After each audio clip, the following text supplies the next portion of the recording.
Salut tout le monde, bienvenue dans cette nouvelle vidéo. Aujourd'hui, je suis très content de lancer une toute nouvelle série sur cette chaîne YouTube qui va tout simplement s'appeler, comme vous le voyez dans le titre, devenir photographe sportif. Dans cette série de vidéos, je vais vous montrer pas à pas comment devenir un bon photographe sportif. Et on commence aujourd'hui avec les bases, le classique, les premières techniques photographiques que vous devez connaître, mais également l'équipement de base, pas cher et pour un budget un petit peu plus élevé, avec lequel vous pouvez commencer. Je vais vous montrer tout ça dans cette vidéo. N'oublie pas de t'abonner, d'activer la cloche et de laisser ton meilleur commentaire juste sous cette vidéo. J'y répondrai sans souci. C'est parti pour cette vidéo.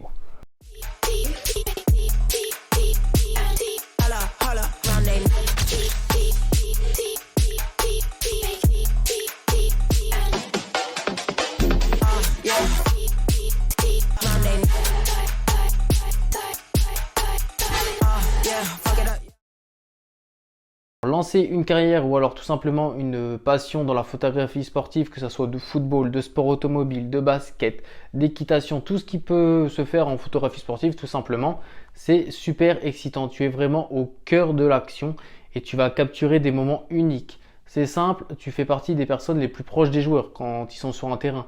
Et tu vas faire partie de l'action. Mais avant de te plonger dans les détails de la photographie sportive et de la photographie en général, il est important de comprendre pourquoi tu veux te lancer dans la photo. La photographie sportive, au-delà d'être une passion, c'est de la technique, c'est de l'émotion, mais c'est surtout une passion pour l'instant décisif. Pour ça, il est important de savoir qu'est-ce qui t'attire dans la photographie sportive. Est-ce que c'est la montée d'adrénaline? C'est l'envie de raconter des histoires à travers des images? Est-ce que c'est le fait d'être, comme je l'ai dit, être au cœur du jeu? C'est important de se poser toutes ces questions avant de se lancer. Après s'être posé ces premières questions, on va commencer par les bases. La photographie sportive, c'est avant tout une question de timing et de lumière. Dans le sport, comme vous le savez, tout va vite. Donc franchement, il ne faut pas se rater. L'action, elle va passer une fois et si tu te rates, c'est trop tard. Donc c'est pour ça qu'il est important d'avoir les bons réglages pour éviter tout problème. Je ne suis pas du tout un expert de la technique, mais dans la description de cette vidéo, je t'ai mis une vidéo qui va expliquer un petit peu plus en détail ces trois fondamentaux pour la photographie. Le premier fondamental, c'est la vitesse d'obturation. Plus c'est rapide, plus tu pourras figer l'action dans le temps. Le deuxième fondamental, c'est l'ouverture. Elle va influencer la profondeur de champ et donc la mise en lumière de ton sujet ou de ton sportif ou de ta voiture. Et le troisième fondamental, c'est la sensibilité ISO. Alors c'est tout simplement ton meilleur ami dans les environnements très peu éclairés. Très peu éclairé, c'est-à-dire gymnase, un match en soirée, de nuit ou même un stade de foot qui est très mal éclairé. Alors c'est vraiment la maîtrise de ces trois éléments, vitesse, ouverture, ISO, qui te permettra de faire face à n'importe quelle situation en photographie sportive. Alors c'est pour ça, je me répète un petit peu, mais va absolument regarder la vidéo que j'ai mis en description, elle va tout expliquer et c'est vraiment quelque chose de méga important avant même de prendre tes premières photos. Une fois que tu as compris ces trois principes, on va parler de matériel sportif. Je reçois énormément de messages sur Instagram notamment, voire même YouTube, qui me demandent quel matériel avoir pour commencer la photographie sportive. Moi, aujourd'hui, je possède un Canon 90D. Alors, si tu veux commencer la photographie sportive, n'achète pas ça. C'est trop cher pour commencer. Alors, moi, ce que je peux te conseiller aujourd'hui comme appareil photo, c'est un appareil photo de ce type. Ici, on a un 1300D. Alors c'est un appareil photo qui n'est plus commercialisé aujourd'hui car il est trop vieux, je l'ai eu en 2017 et ça faisait déjà quelques années qu'il était sorti. Mais aujourd'hui vous avez un équivalent plus ou moins, c'est le Canon 2000D. C'est des genres d'appareils, c'est des réflexes, c'est pas des pleins formats. Alors on peut les trouver aux alentours de 200-300 euros sur le Bon Coin par exemple et neuf aux alentours de 500 euros. Alors c'est des très bons appareils pour commencer parce que la rafale elle n'est pas exceptionnelle, on va être autour de 3-5 images, mais en termes de qualité, on est très bien. On est aux alentours de 20 millions de pixels, donc c'est parfait pour commencer. Mais un appareil photo, c'est pas le seul truc qu'il faut acheter, parce que si on n'a qu'un seul appareil photo, on peut tout simplement rien faire. Il n'y a pas d'objectif, on va avoir des photos noires. Donc il faut investir dans un objectif. Alors moi j'ai commencé avec ce genre d'objectif. Alors c'est un 70-300 de chez Canon. Celui-ci est stabilisé. Avant j'avais la version qui n'était pas stabilisée. Mais on est sur quelque chose de entrée moyenne gamme, j'ai envie de dire. C'est déjà un bon budget ce genre d'objectif. Celui-là, neuf, il est à presque 600 euros aujourd'hui. Donc c'est clairement un bon budget, mais d'occasion, on peut le trouver aux alentours de 300 euros, je pense. Donc ça fait un petit compromis. Hop, on a les deux. Pour d'occasion, on peut trouver le tout pour 500 euros. Franchement, c'est très difficile de trouver moins cher que 500 euros pour commencer la photographie sportive. Pour revenir un petit peu plus en détail sur cet objectif, alors on est sur du 70-300. Pour moi, 300, c'est parfait pour la photographie sportive, pour le foot, pour les voitures, pour l'équitation, tout ce qui va être un petit peu loin, c'est vraiment bien. Après, le désavantage, il y en a forcément de cet objectif, c'est aussi ce qui explique son prix entre guillemets aussi bas, c'est son ouverture. Donc on est sur une ouverture de 3.5 à 70 mm qui monte jusqu'à 5.6 quand on est à 300 mm. Donc ça, c'est vraiment l'inconvénient, mais franchement pour commencer, c'est vraiment le top du top, je le recommande à tout le monde. Même moi encore aujourd'hui, il m'arrive de l'utiliser. Une fois que vous avez investi et dans un objectif et dans un appareil photo, il ne faut pas oublier d'acheter une carte mémoire avec une bonne vitesse d'écriture et également un bon stockage dessus. Alors un bon stockage, moi j'entends par là minimum 16 Go parce que vous allez faire relativement beaucoup de photos. Donc en dessous de 16 Go, vous risquez d'avoir une carte mémoire pleine et donc de devoir écourter votre séance photo, ce qui risque d'être très embêtant.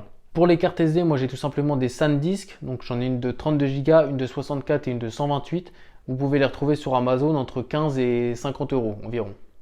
Une fois que vous avez tout votre matériel photographique, vous pouvez ajouter à cela quelques petits accessoires. Alors, qu'est-ce que j'entends par petits accessoires?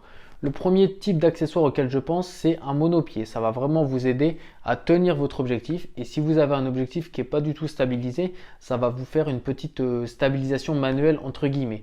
Et également pour votre confort, porter un objectif comme ça et un appareil photo pendant 3 heures planté debout au même endroit, franchement, c'est pas du tout agréable, c'est extrêmement lourd à la fin. Donc le monopied va venir vous soulager un petit peu physiquement. Et le deuxième accessoire auquel je pense, c'est une petite chaise de camping à 3 pieds. C'est vraiment génial, notamment pour le football, parce que moi, comme j'ai dit, c'est ce que je pratique le plus.